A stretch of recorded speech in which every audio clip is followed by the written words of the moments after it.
Today on the Matt Walsh Show, many people are desperately trying to come up with a rationale to continue wearing a mask now that the CDC has changed its guidance on the issue. We'll talk about that. Also, 5 headlines, including the NYC Pride parade bans cops from participating. A teacher is caught on camera berating a student. And 60 Minutes is the latest mainstream media outlet to report on the impending UFO invasion. This is real, folks. We'll talk about that. Plus, our daily cancellation and much more today on the Matt Walsh Show.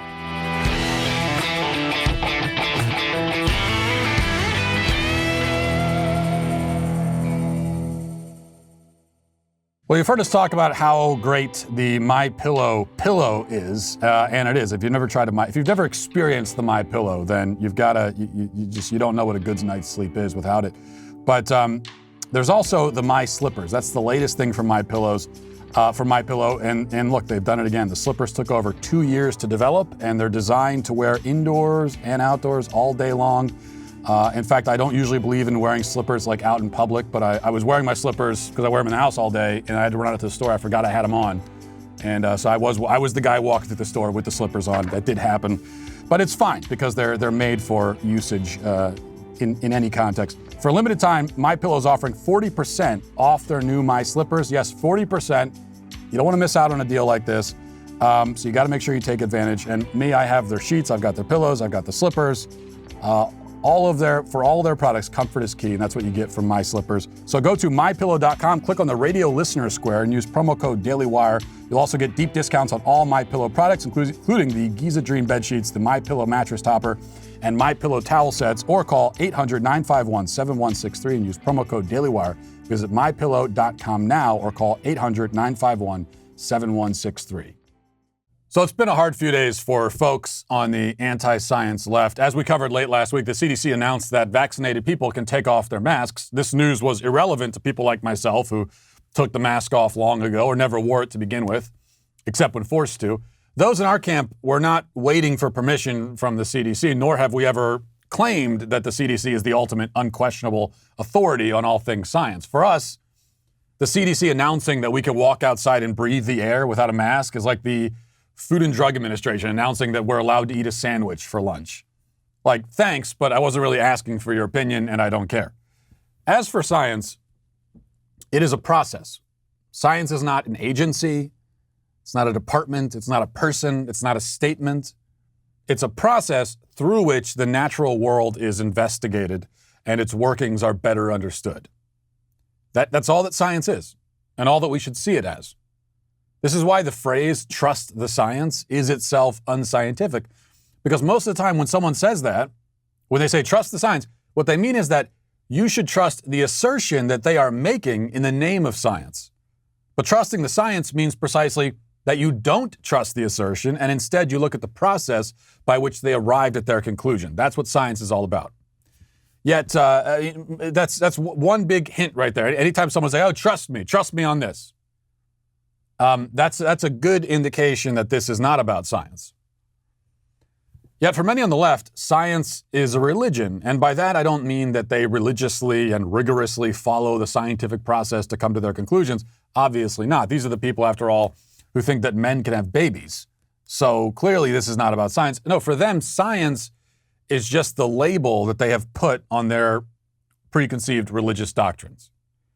And because it's a religion, then the supposed scientific authorities, government agencies, public health experts, and so on, become like high priests and prophets. They should be trusted and heeded, not because they follow the process of science, but because we're called to have faith in them as the ordained ministers of the religion of science. That's the way the left has approached science, especially over the last year. But now there's been a breakdown, a schism, if you will. The priests are waving their holy scepters and granting millions of people permission to remove their masks, but many of their disciples don't want to remove them. For so long, they said trust the science, as in trust agencies like the CDC implicitly, and now that's exactly what they refuse to do. So, for example, AOC posted on Instagram over the weekend, declaring her intention to continue wearing her mask. She said, quote, by the way, if you want to keep wearing your mask, then do it. Personally, I'm going to keep wearing my mask in shared indoor places like elevators, subway, grocery store, etc. NYC got hit so hard that I think some of us are going to take some time adjusting as we feel comfortable. Also, it's a nice accessory when you don't want to do all your makeup. Well, that part I can relate to, obviously. But some Democrat-controlled states are putting the force of law behind this, or keeping the force of law behind it, rather. As NJ.com reports, Governor Phil Murphy said Friday that New Jersey will keep its requirement that all people must wear masks indoors in public to protect against the coronavirus, at least for now, despite federal health officials releasing updated guidance that says masks are no longer needed for fully vaccinated Americans in most circumstances. We're not there yet, Murphy said a day after the federal Centers for Disease Control released its new recommendations, though he stressed the state could drop its mandate within a matter of weeks if vaccinations continue to increase and the state's outbreak keeps receding. Massachusetts and Hawaii have also announced that they're going to keep their mask mandates in place for all people, vaccinated or not. I think there are like 20 other states that still have the mandates in place as of right now. Meanwhile, many prominent people have come out and advocated for continued mask use. Mia Farrow, if she counts as prominent, I don't know, tweeted, quote, "Hundreds of people are still dying from COVID every day. Multiple new variants are out there. Although vaccinated, I'm still going to wear my mask in places where others may be unvaccinated." An epidemiologist with a large social media following, Dr. Eric Feigl-Ding, echoed this sentiment. He tweeted, "Keep wearing the mask," in all caps. We card-carrying epidemiologists with formal doctorate in epidemiology know what we're talking about. Vast majority of 700 plus epidemiologists surveyed says we should keep wearing the masks for 1 year or longer. Yes, just one more year or longer. And as we've seen, plenty of people would be more than happy to indulge. The Guardian interviewed a number of women who plan to continue masking indefinitely, and many of them have reasons that have nothing to do with physical health at all. One woman said that she likes how masking makes her gender ambiguous, and another said that she likes how when she wears the mask, it takes away the male gaze. Apparently, she's under the impression that the male gaze focuses on the nose and the mouth and not other parts of the body. I've also been told that we should keep wearing a mask because even if not COVID, there are still many other germs out there. And this excuse is interesting, as it would seem to indicate that these forever masker types just discovered the existence of germs this past year. I mean, there were masks available prior to a year ago, and also plenty of germs out there. And yet, nobody ever even considered walking around in a mask all day unless they had some very specific medical reason for doing so. Someone else, Dave Levitan, a reporter for the Daily Beast, he tweeted at me on Sunday to argue that wearing a mask to cover your face is no different in principle from wearing pants. And I don't object to people wearing pants, so why should I object to people wearing masks? What this really tells me is that Dave sees no difference between his face and his ass. And that may indeed be the case for him specifically, but I don't think that holds true across the board. All told, what's clear is that lots of people are going to cling desperately to their masks for reasons that have nothing to do with the process of science at all. But I've pointed all this out many times before. Lots of people have pointed it out. What I'd like to do now is explain why it bothers me to have healthy people walking around in masks when it is not medically necessary. Yes, I can go out maskless myself, and I have been doing that all along. But why do I care what other people do? Why do I have an opinion about that? Why should it cause me any distress if we now live in a society where millions of people will wear masks everywhere all the time for reasons that have little to do with health and safety? Well, because it is grotesque and unhuman. It is an attack on and rejection of society itself. The people who do this, they're not only treating air like it's poison, not only walking around every day as if they live downwind of Chernobyl, but they're treating other human beings like they are nothing but vessels of disease. And yes, humans can be vessels of disease, but by wearing the mask, again, when it's not medically necessary, I'm not talking about somebody on chemo or something wearing a mask. By wearing the mask, you are declaring that in your mind, other human beings are toxic. To you, the most salient fact about other humans is that they might make you sick. You are living a life steeped in paranoia and fear and suspicion, literally wearing your neuroses on your face, and thereby feeding and promoting paranoia and fear in other people. When you're wearing a mask, the first thing you're saying to everyone you come across and speak to and interact with is that they are potentially diseased. They are a danger to you, as you are to them. Does that bother me? Does it bother me if that's what we're saying to everyone we see all the time in perpetuity? Yeah, it does. You know, part of living in a human society is walking down the street, seeing the faces of strangers, being able to look at them and them at you. A big part of human communication is body language, facial expression. These are major facets of human existence and human interchange. These aren't small things. There are people who wish to take that away permanently, which is to say they want to fundamentally reshape the way that human beings interact with each other and see each other. Am I opposed to that? Yes, I am. Very much so. Here I think is the point. Your medically unnecessary mask is not just a private decision. It's not. It is a public statement. An arrogant, disgraceful, repulsive statement. It's a statement that should be condemned by all people who wish to live in a healthy and properly ordered society. And so that's why I care.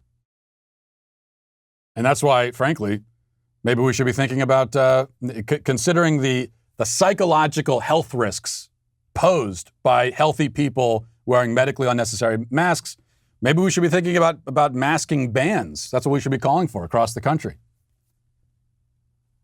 At least 15 days of a masking ban to slow the spread of paranoia and OCD across the country. I think maybe that's it. That's what we need. Now let's get to our 5 headlines.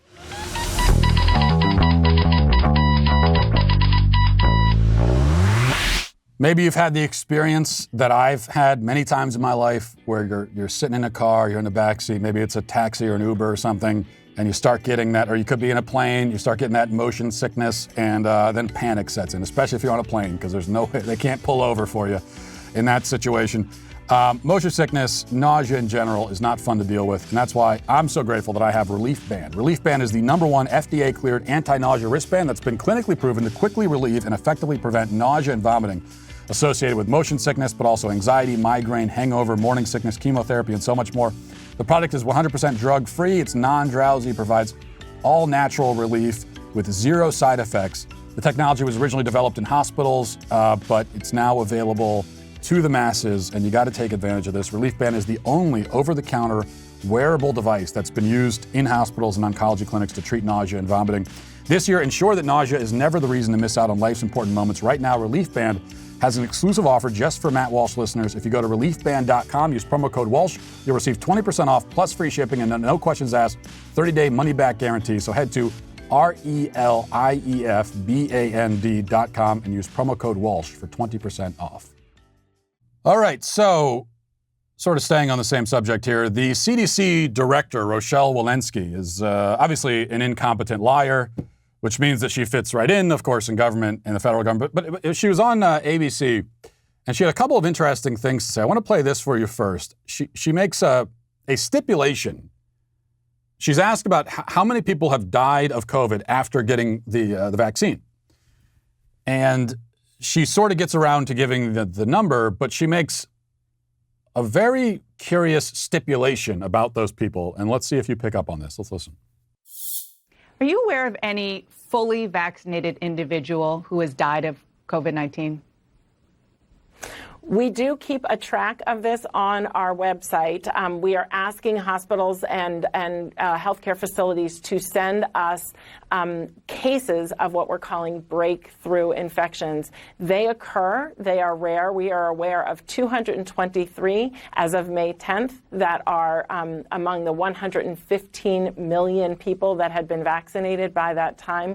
I also want to convey that now many hospitals are screening people for COVID when they come in. So not all of those 223 cases who had COVID actually died of COVID. They may have had mild disease but died, for example, of a heart attack. So you said 223 cases, but no confirmed deaths of people who are vaccinated from COVID.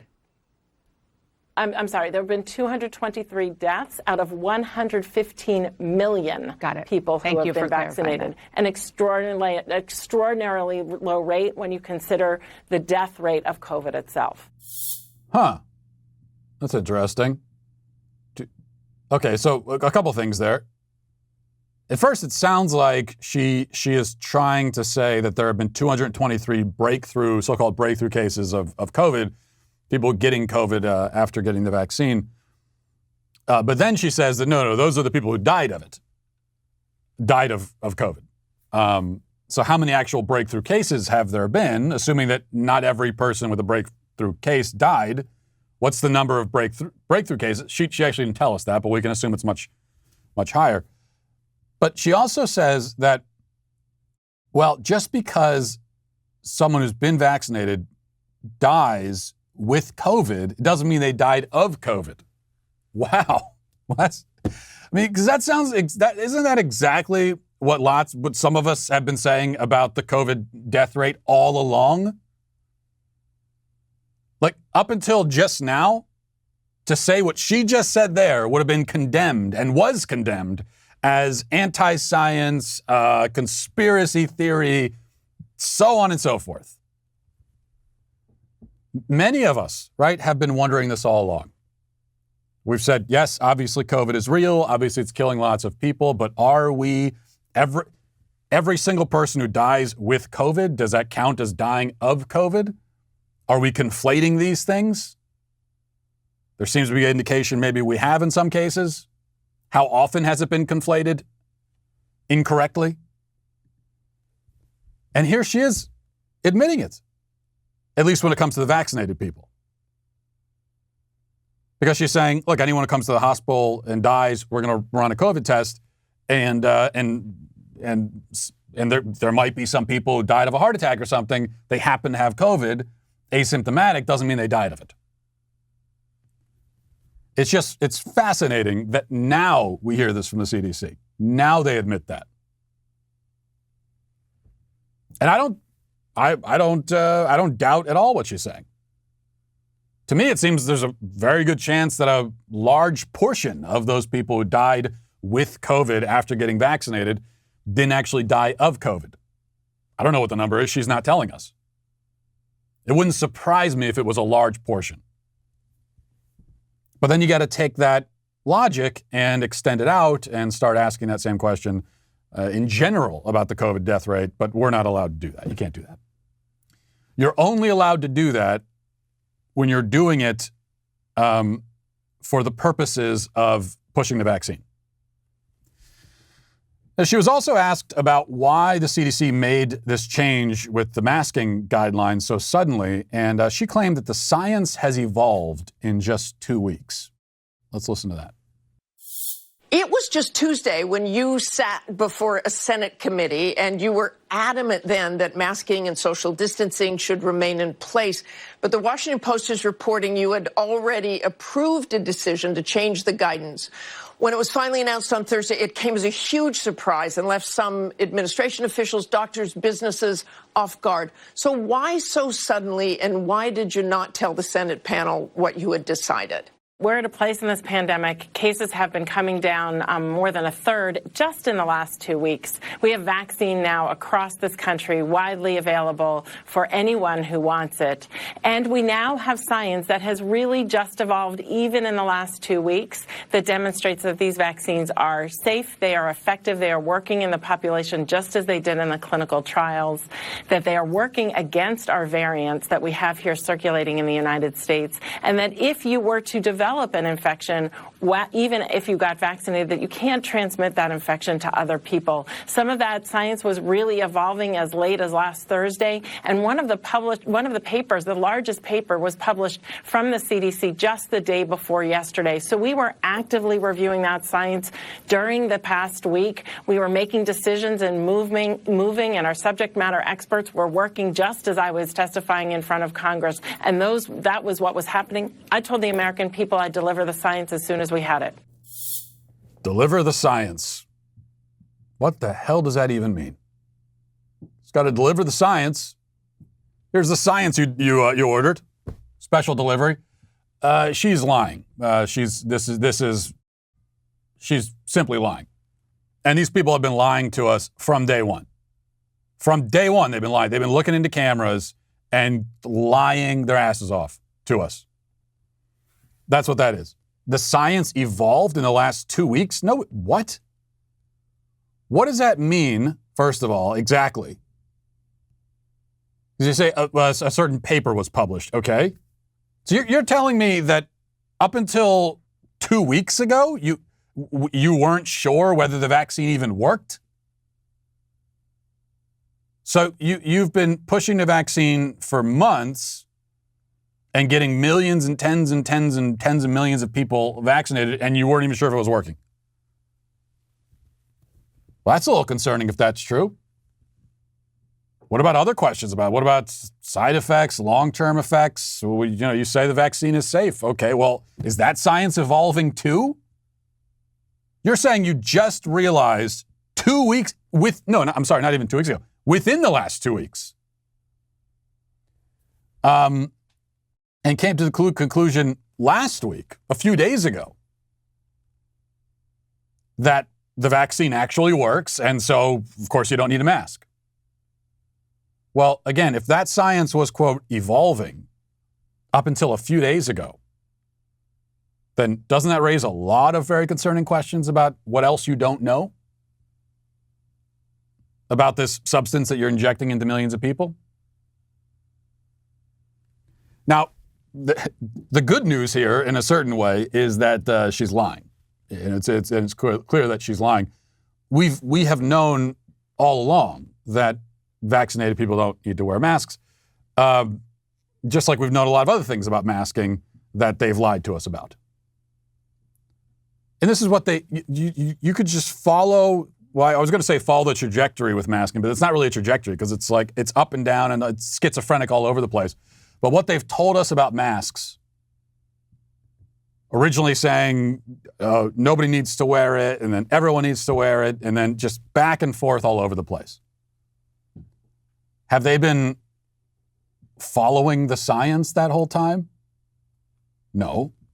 They've been following something else. Largely politics.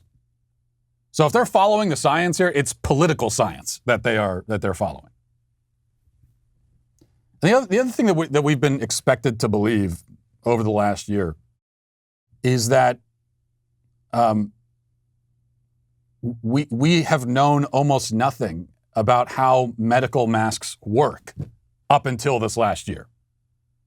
And over the last year, we've been, the scientists and the public health experts have been researching it and figuring it out, and it's been evolving and everything else.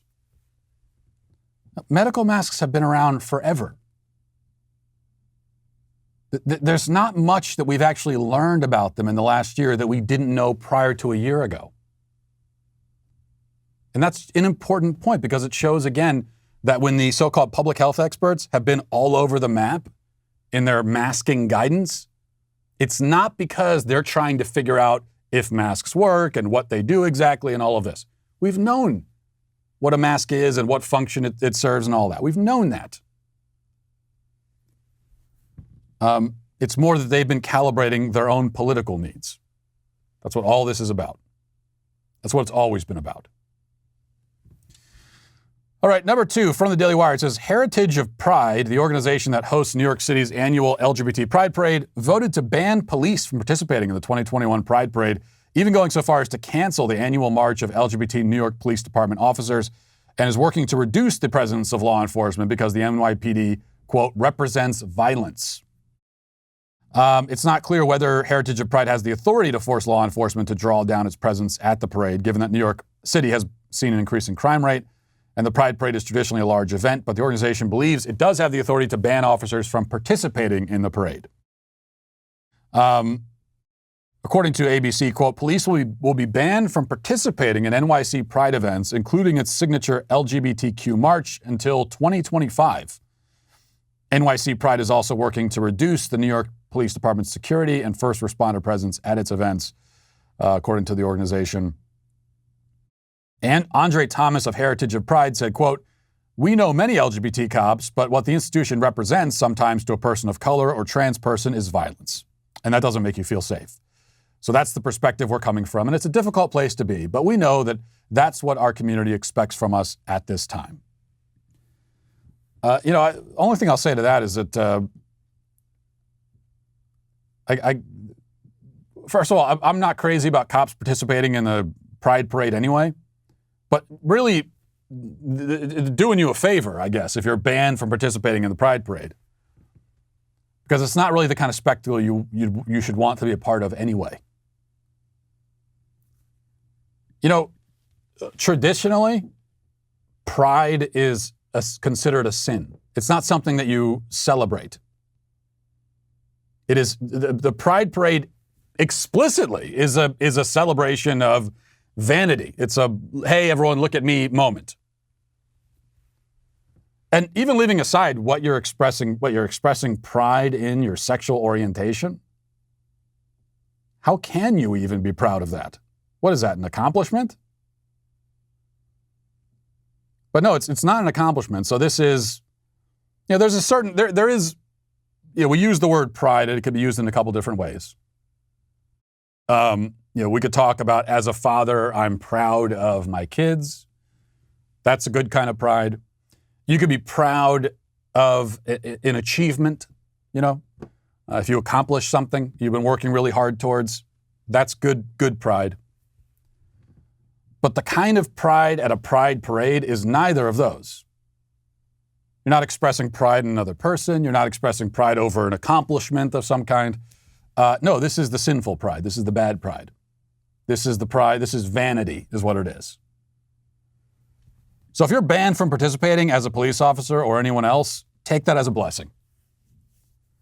Not something you should want to be associated with in the first place. Number 3, here's viral video of a teacher in Wisconsin berating a student who says he's vaccinated because the student's not wearing a mask. Of course, we're really glad to have these people back in the classroom now because our children needed these people so badly. And finally, we've reunited them, at least in many schools across the country. And that's what leads to stuff like this. I don't care if you're vaccinated, you little Okay. I don't want to get sick and die. Okay.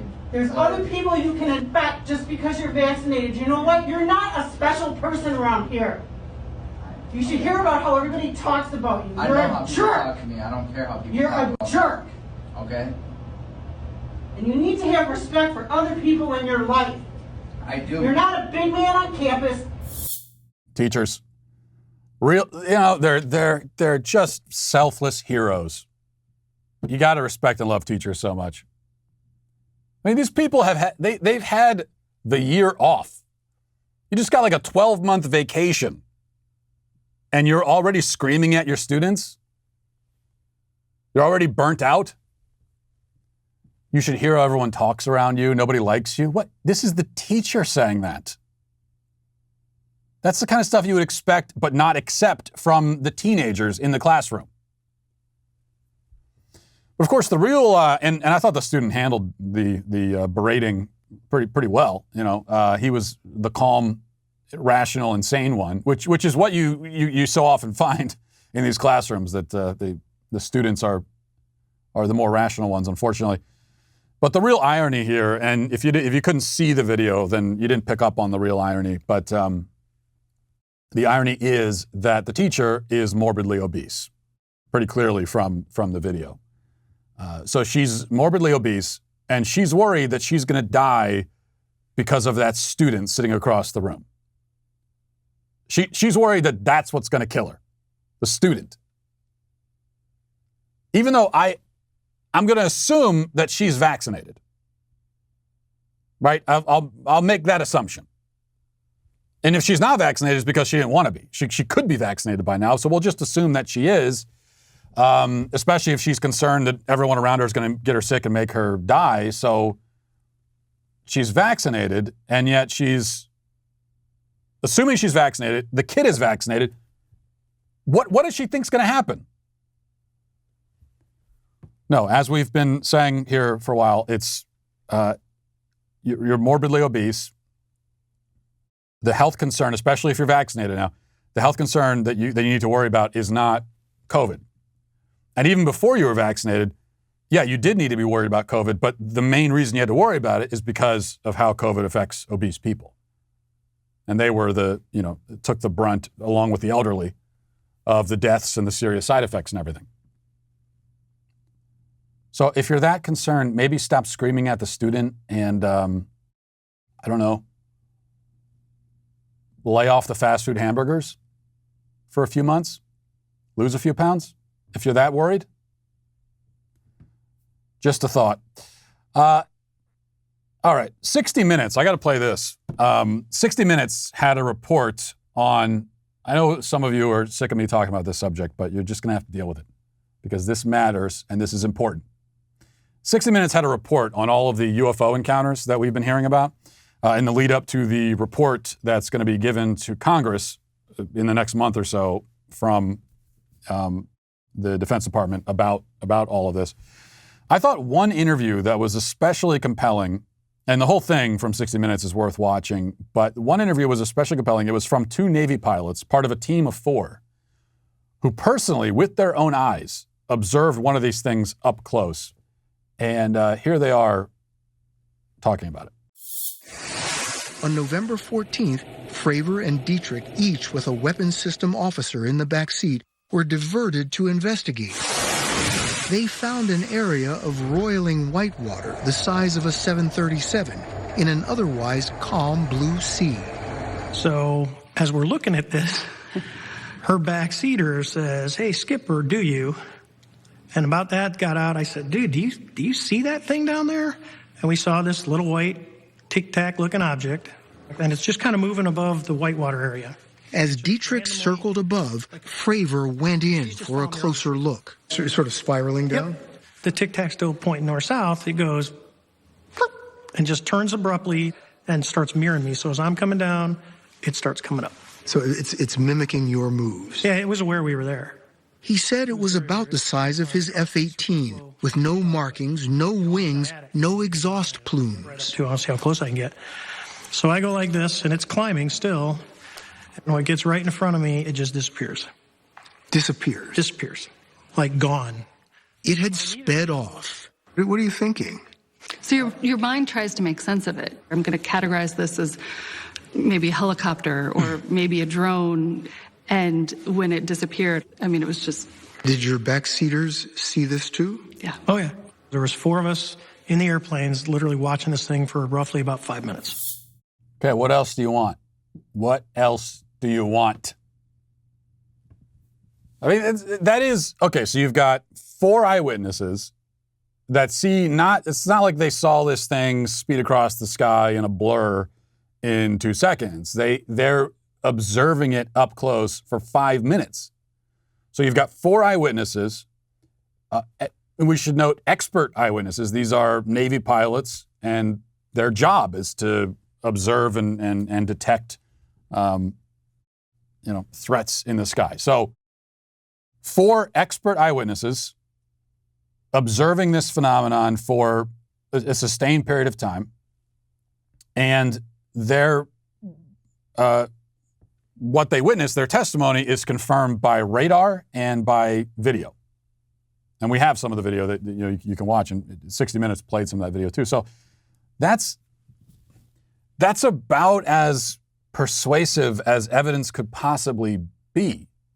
For a long time, the complaint about these UFO sightings is that all of the, it's just like, if this was really happening, we would expect more evidence than just some farmer in Kansas who says that he saw this thing and nobody else saw it and he didn't have a camera, or he did have a camera, but it was a camera from, somehow a camera from the Civil War era or something like that. And that was my complaint about it. But now we're getting the kind of evidence that you would expect if these things were really happening in our skies. So does that prove that it's alien technology? No, but it does prove that there's something going on. This is not a figment of anyone's imagination. These are not weather balloons. Okay, this is not hallucination. It wasn't like all 4 of those pilots were hallucinating the same thing at the same time. And we know that these are some kinds of vehicles that are out there, and they are doing things that seem impossible, that seem even to break the laws of physics as we understand them. I think that much we can say with 100% certainty. Everything I just said. Now, as far as where the thing are from and what they're doing and all of that, well, of course we can't speak with anything close to certainty on that, but it is it's something. And I continue to. I'm not sold on the alien technology part of it, but other than that, what is it? Russia, China has this kind of technology. My problem with that theory, that it's some foreign power that has this sort of technology, is that these kinds of sightings, first of all, go back, really they go back many decades. And it just makes you wonder if some foreign adversary has this kind of technology that's centuries beyond our capabilities, then why aren't they doing more than just buzzing around in the sky over the ocean? Why haven't they already invaded and destroyed us or subjugated us? Why aren't we a slave state to China if China has this kind of technology? So I don't know. Now, and you could use that same argument with the space alien theory and say, well, what are they doing? Why haven't they invaded by now? So who knows? That's space aliens. Okay.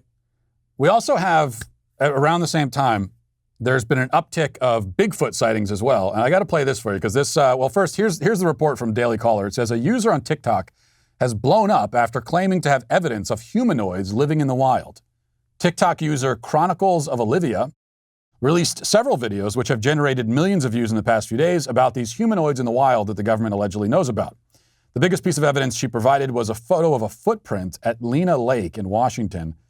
And she has like this long TikTok series, and I did, because I'm a loser with nothing better to do, I watched the entire thing. I'm not going to subject you to all of it, but here's a quick clip of her talking about her experience with Bigfoot, or maybe not Bigfoot, but some kind of humanoid, half-ape creatures living in the woods. Let's watch. So the encounter that my mom and I had became a case. We were contacted by a reporter. And there are things that the government knows about that I know that the public does not know. They keep this a secret, and I understand because they don't want to scare people. I get it. That's understandable. But there are creatures, there are humanoids that live in these national parks that are not yet classified as a species yet. I walked to the edge of this mud embankment and I was standing there in complete awe because this whole entire area, and you can even see the indents in the mud, there were hundreds and hundreds of footprints, but like they were the weirdest footprints I had ever seen. So here's the photo, and you're probably wondering, wow, that was pointless. It's literally a human footprint. Yes. No one cares. Exactly. Guys, this right here, this ridge right here is called a mid-tarsal break. Human footprints do not have the old mid-tarsal break. And this footprint contains a mid-tarsal break. Mm. So what mid-tarsal break means is that the outer parts of the foot bend at the middle. This is only found in primates. The foot bones of an ape don't lock together in the same way that a human's foot does. I think that's pretty much it. We just cut it there. And she goes on into greater detail, but that's basically it. The mid-tarsal break. What could, I can't. How else could you explain those footprints with the little line across them? There's no other way to explain it. Obviously, it's Bigfoot. How else could you get a footprint with a line across it? I can think of no other possible explanation. No, see, I think when I started playing this, maybe some of you were worried that I'd gone way off the reservation and I was about to start endorsing Bigfoot too. But this is where I pun intended, this is where I draw the line. Much like I think she drew the line on that footprint. I draw the line at the Bigfoot stuff. I would love to believe it. Don't get me wrong. That would be great. That'd be a lot of fun if there was actually Bigfoot living out in the woods. So I want to believe it. I'm a willing, listener. I'm an eager and willing listener. Like anytime someone says they have evidence of Bigfoot, I'm sitting here like, okay, convince me. I want to be convinced. But no, it never. This is one. Same objection that you get with UFOs, although, as I said, I think that the objection for UFOs doesn't hold anymore because we do have really good evidence. But with Bigfoot, you would expect if there's not just one, but a whole race, a whole species of these giant half man, half ape creatures living in the woods in the continental United States, you would expect something by now, some really, really compelling evidence, not a footprint with a line drawn across it. And not, once again, the grainy photo taken by a camera from, the same camera that was used at the Gettysburg Address. But like clear video. Everyone walks around now with high definition cameras in their pockets. So video, something. Maybe, why hasn't anyone ever stumbled across like an encampment of these things? A burial site? Anything. So I can't go there with Bigfoot yet, as much as I would like to. I'm not there. All right, let's move now to reading the YouTube comments. Pink Butterfly, referring to Bill de Blasio trying to sell vaccines by promising free fast food. Pink Butterfly says, wait a minute, I thought we weren't supposed to use food as a reward. At least that's what almost every child psychologist has been saying for years. Do the child psychologists say that? Because I use food as a reward sometimes with my kids. I'll give you a snack if you do this or that. You know what? And I don't even care if I understand. Oh, you're not supposed to do that. Doesn't matter. You know what parenting is? Parenting is you just get through every day. You make the best decisions you can in the moment. I don't care what the child psychologists say. I don't care about the parenting books. Doesn't matter to me. All right. INT Jerk says they might as well say that after you get the vaccine, the doctor will give you a free lollipop for being such a good and brave little boy. I would be more motivated by that, frankly, than I would by the fast food coupon. Linda says, I sometimes forget Matt is so young. He speaks with such knowledge and wisdom that he should be around 60. Well, I am. I'm 64 years old. Mac Miller says, I was listening to this. Matt yelled, hit like now, and I had to get on YouTube and like it out of sheer terror. Well, that's good. So hit like! Hit it right now! Oh, sorry. Might be going a little overboard. I just hurt my hand a little. That actually did hurt. Alice Jones says, hold on a second. Where are we? Oh, Matthew says, Matt, on the survey, I had to put wardrobe as the thing I like least about the show. You got to do better. So these surveys I've been telling people to fill out, they're asking you what you like least about the show. I would never have told you to fill it out if I knew it was going to be hurtful things like that. They didn't tell me that here when they said, oh, you got to tell people to fill out the survey. They didn't tell I was soliciting insults against myself. Let's see, I thought there was more, but I guess that's it. Oh, Geraldine says, I really appreciate the irony of Matt yelling and demanding we hit the like button and moments later introducing Ben Shapiro's book, The Authoritarian Moment. Well, yeah, well, but I'm also a theocratic fascist, so what do you expect? You get what you expect from me. Well, if your dream is coming to Nashville on the Daily Wire's dime to meet Candace Owens, then look, I've already lived your dream, and I can tell you how great it is. But more importantly, Candace Owens has lived the dream of meeting me, I think. And I think she would agree with that if you asked her. But don't ask her. Lucky for you, your dream might actually come true. If you sign up as a Daily Wire member with code VIP, you'll get 20% off your new membership and be automatically entered for a chance to win a trip to the Daily Wire studios to see Candace live. Not only will you be meeting Candace, you'll be getting an inside look at her studio, our office, and front row seats to watch her live and in action on her talk show, Candace. So don't wait. Go enter to win a Candace VIP pass now at dailywire.com/subscribe using promo code VIP for 20% off and for an experience that only Joe Biden could forget. Also, as just mentioned, we're moving things along here at the Daily Wire. We're growing very fast, but we want to hear from you. So go to dailywire.com/Walsh and fill out my audience survey to tell us a little bit more about yourself. Is this about you or is it about me? Okay, we want to hear about you. We don't need to hear your opinion of me, right? And if you have opinions, they should be good opinions. Because I am going to be seeing all these results. It would cause my ego to just crash and burn in flames if you don't say nice things. Anyway, to sweeten the whole experience, those of you that fill out the survey, you get entered to win a $1,000 gift card. You can only get be eligible for the gift card per survey that you fill out. You can only fill out the survey once per show. So if you want to be eligible more than once, you got to listen to Ben Shapiro, Michael Knowles, and Andrew Klavan to get access to their surveys as well. Again, my survey link is dailywire.com/Walsh. We'd love to hear from you, but make sure that you're nice. Now let's get to our daily cancellation. Today, I'm very excited to cancel a momentously deserving individual named Brittani James, MD. And Brittani James, MD, is certainly the kind of MD who wants you to always acknowledge the MD when addressing her. She describes herself in her bio as an anti-racist feminist, a physician, an activist, and a scholar. It probably tells you all you need to know that she lists anti-racist feminist before physician. She also lists her pronouns as expected. But Brittani James, MD, tweeted this a couple days ago. She said, "Minding my own business, shopping, and a middle-aged white woman asked me if I work there. When I looked at her blankly and answered back in a deadpan voice, no, she giggled it off and said, I was just wondering where to put this shirt back. But I'm a bad person if I go off?" Well, no, you're not a bad person if you go off. You're a bad person in general, and also you're a bad person if you go off. But she continues, "Kicking myself for not saying I'm a physician and letting her die of embarrassment. But something tells me she wouldn't even have the decency to be embarrassed. Most of these types don't. Stop asking black people why they are angry. I can't even shop in peace. The worst part about everyday racism of white folks is that we aren't even allowed to be angry about it. As a black woman, it would have come back on me. I'm tired." Now, after reading this, I very much want to see Dr. James at a retail store so that I can ask her if she works there. And then when she says, "I'm a physician," I'll say, "Sure you are, sweetheart. Now tell me, what aisle do I get the laundry detergent?"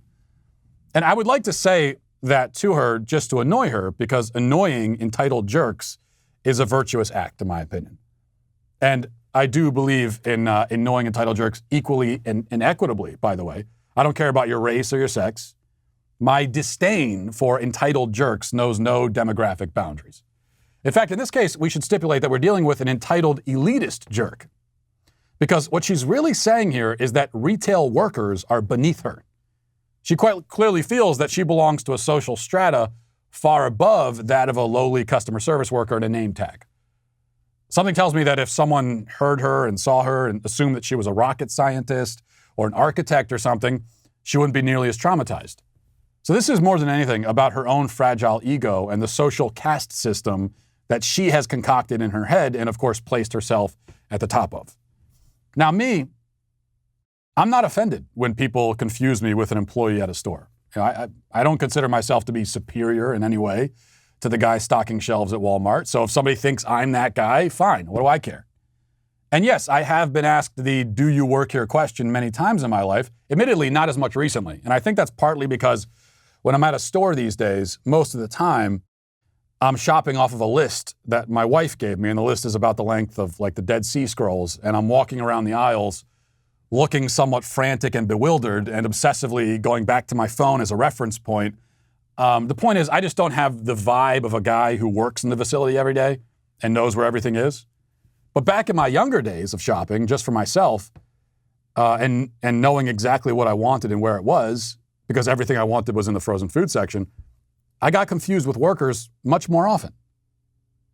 And that's because when someone makes this mistake, they're responding, if they're responding to anything, they're responding to your demeanor and often the clothes that you're wearing and maybe some other signifiers that have nothing to do with race. I probably wouldn't ever be mistaken for an employee at Hot Topic or Victoria's Secret, because in those places I would stick out like a bearded guy in his mid-30s at Hot Topic or Victoria's Secret. It's not racial, though. Not everything is racial. In fact, most of the things that people think are racial these days actually aren't.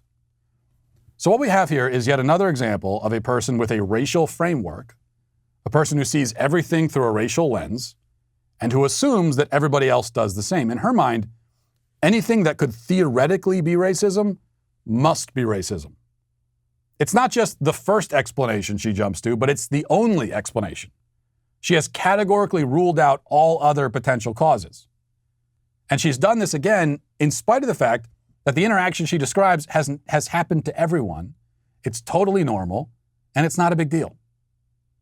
By the way, if you want to test this out, then just imagine a white man in a red shirt at Target. Have you ever gone to Target in a red shirt? Or a blue shirt at Best Buy, standing next to a black man in a white shirt or a gray shirt or something. Who do you think is going to get stopped by someone who assumes that they're an employee? Or we could do it this way. A white guy in a collared shirt with a tie and khakis and a black guy in pajama pants. Who gets the angry older woman coming over to him and saying, "Excuse me, are you the manager?" Clearly not the guy in pajamas, no matter his race.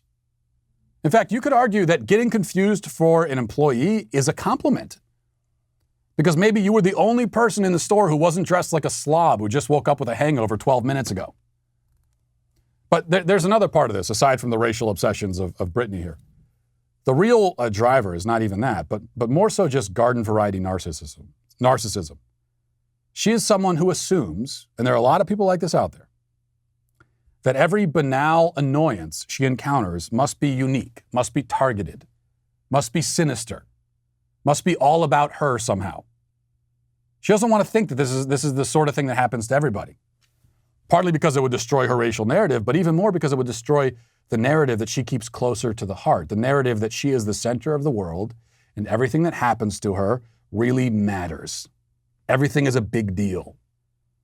If she were to admit that this is an everyday, completely normal, utterly unremarkable event, then she's not only deprived of an opportunity to feel wounded, but also she must admit that her life isn't quite as unique as she assumed and hoped. Here's one thing I'll guarantee. I guarantee that Brittani is the kind of person who honks while stuck in traffic on the highway. Everybody's sitting in the same traffic jam. Everyone is suffering the same inconvenience. Nobody likes it. But there's always that person honking as if she is the main character of the traffic jam and all the other cars are conspiring to prevent her from getting to her Pilates class on time. Everybody else is in her way. She's not in their way. They're in her way. I mean, why is there traffic on the road in the first place? Well, because lots of people are trying to go in the same direction at the same time. That's also why nobody has the right to be angry about it. Everybody is part of the problem.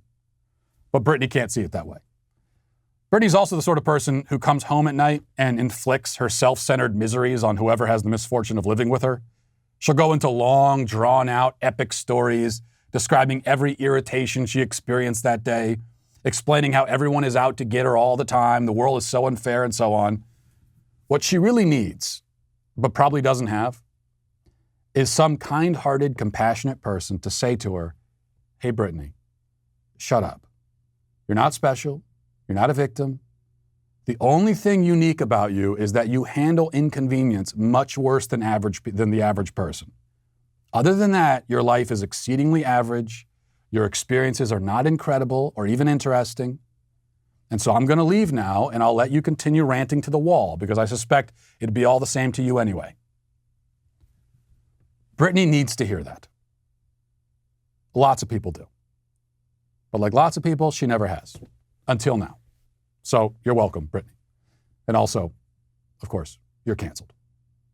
And we'll leave it there for today. Thanks for watching. Thanks for listening. Have a great day. Godspeed.